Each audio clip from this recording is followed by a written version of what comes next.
Hello everyone, welcome to my YouTube page. My name is Temitope Igbo and I am so delighted to be doing this. This is the first of many episodes.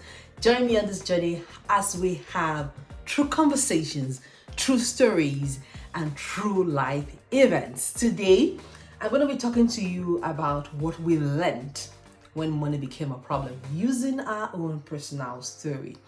Where do I start from? Okay, the truth is, marriage would go through certain challenges. All marriages will go through certain challenges. For some people, right, it might be the challenge about money. For some, it might be that they're believing God for the fruit of the womb. For some, it might be ill issues. For some, it might be health issues. Now, it's not the issue that is the problem. It's how you deal with those issues. Now, there was a phase and a season in my own marriage where money became a problem. Okay, you see, we're both career professionals and we are hard workers, right? Smart workers, correct. We're smart workers. And then, of course, we all bring something to the table. And then when one part is taken off, suddenly it becomes a problem. Okay, and so there was a time that my husband lost his job, and he was devastated. I was devastated. I think he was more devastated, or I was more devastated than he was. But again, I can't quantify how he felt, but I know he felt really, really bad because he's very hardworking. And so that season in our marriage tested both of us. It tested what we thought was true, and he made us rethink and re-strategize on how we dealt with each other in those seasons. Because coming out of that season, the things that you had done in those seasons would make a difference in when you come out of that particular season. Some people have done really terrible things, so that even when they come out of those seasons, it becomes very difficult for them to mend. So back to the story. Now, when my husband lost his job at that time, of course I said he was sad. The prevalent emotions that we went through at that time was one of fear.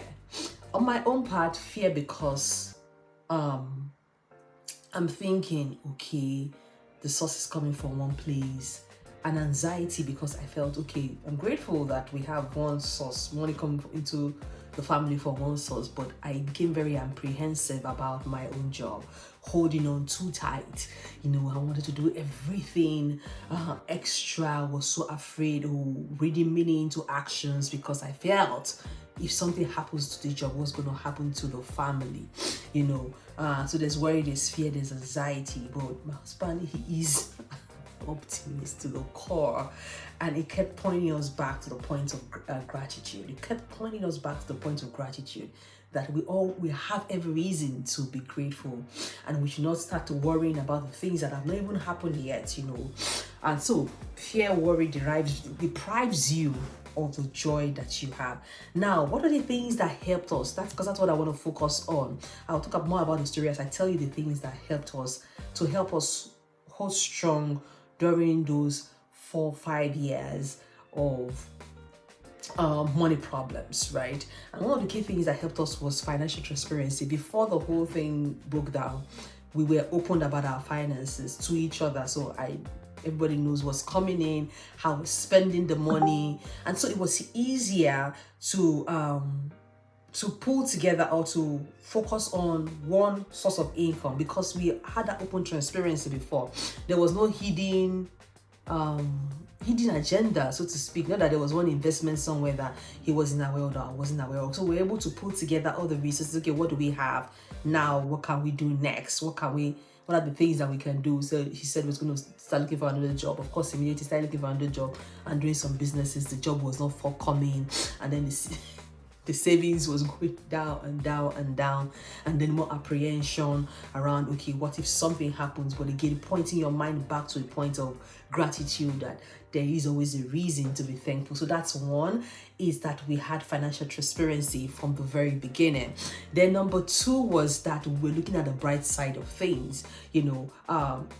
it's tough for somebody that is used to being very, very productive, right? Going to work, coming back, delivering results, and then it looks as if though you have to plan your day by yourself and not knowing where the next source of income was going to come from. But it got to a time, and that's one of the big reasons why I respect my husband so much, was that when the money was not coming as he was supposed to from all these small hustles here and there, I know about it. I say, you know what, let me just go and do Uber. I'm like, Uber, are you sure?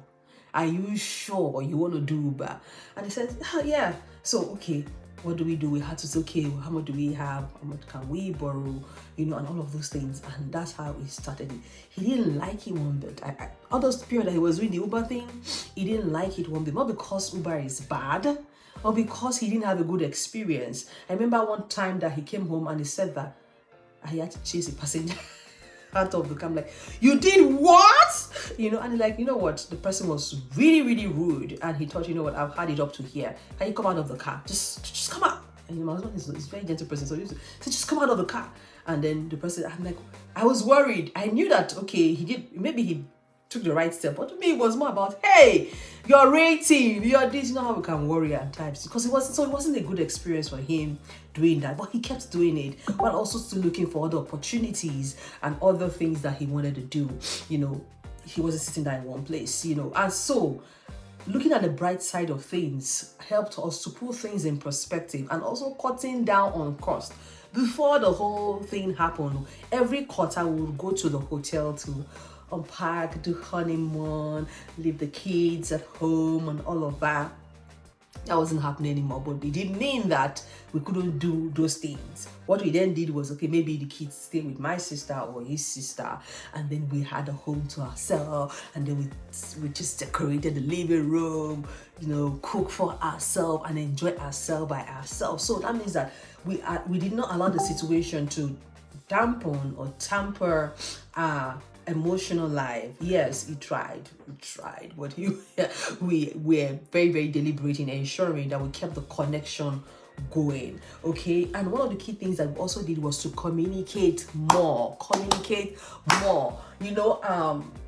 The things that if I said something, and he read another meaning into it, he would come and tell me that, okay, the way you said this, I didn't like it. It made it look this way. I'm like, I did not mean it that way. And then we would walk through it. So we had open communication.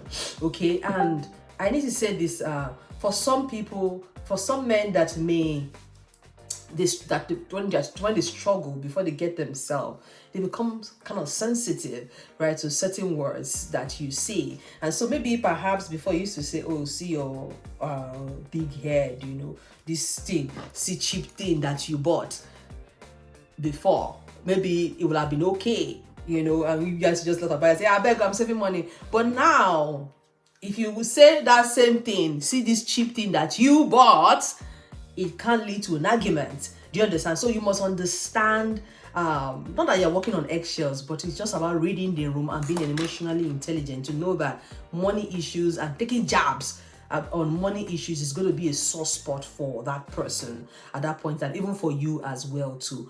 But I think one of the big thing that helped us also was actually planning together. At the end of the day, what helped us was pulling resources together. Honestly, I was a time that I was very upset at him because I wanted to do a business and he didn't want to do that business. I'm like, what do you mean you want to do that business? You understand? Try. And he was trying. I'm like, okay, this is what I want to do. I don't want to do that particular business, because, But again, I said, okay, you know what? It's okay, just do the one that you want to do. So, but at the end of the day, what helped us was sitting together and then planning to say, okay, how do we get out of this phase?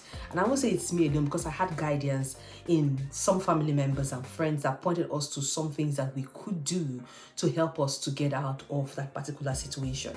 And so I remember my sister telling us then, because remember my husband has a master's degree. You don't remember? Yes. He has a master's degree abroad, and my sister was saying, go and do another master's degree. And I'm like, how does God's not going to help us? Do you understand? He doesn't guarantee anything. Doesn't mean that he's going to get a job that will file for him, And we thought about it. We sat down, thought about it. We prayed about it. I'm saying, you know what? I think maybe that might be the next course of action. But there was no money, really. There was no money because to pay school fees and all of those other things. But he said, you know what? Let's just keep at it. So we got the admission. And then when we got the admission, we looked at the asset that we had asset that we had, and then we had to put it in the market to be able to create a pathway for that to happen. Was I afraid? Yes, I was afraid because I thought, what if it doesn't work out? Do you understand? That means that we would have lost, that asset that I was holding on to. But you know what? We had prayed about it and he said, okay, you know what? I think that's the way forward. And we did it. And guess what? When he eventually got a job that filed for us, even though it took a little bit of time, and I was in Nigeria because, again, I said, you know what, let's do this back and forth. So I had a long distance marriage for about 3 years thereabouts, before we eventually joined him, but in that period he was going and coming, and I said, you know what, I would have loved to come and join you with the children, but we both agreed that it wasn't the wise decision at the time. Okay, you get settled in. When you settle in, then we will come. And we're just trusting God that, hey, this setting that we're talking about, it will not take years like this. But God showed himself strong. God. When he finally landed what he wanted, it was like, you know how they say, it was like a dream. It was like a dream, It's like, God, is this how you work? Is this how you work? But that season, again, so that's it. We're very, very rich now. But again, that season of hardness and toughness, of financial struggle, eased off. But the reason why we still have a very good relationship is that nobody made anybody feel bad. During that time, we worked together, we communicated together, we were transparent about how we felt. If I'm feeling somehow too, and I feel as if I think you're not, I say it respectfully, and then we have a conversation around it. Okay, this is what I am doing, and that's the effort I am taking. I hope that somebody has learned something from this. The crux of what I want to say is that seasons happen in marriage for different people, and it might be different things. It's not the season, it's what you do in those seasons that makes the very difference. I hope you have learned something. The next episode will drop very soon, and I will be telling you another true life story. Maybe my story, maybe your story, maybe somebody else's story. But just stay tuned, and thank you. Please like, share, comment, subscribe to encourage me. Thank you.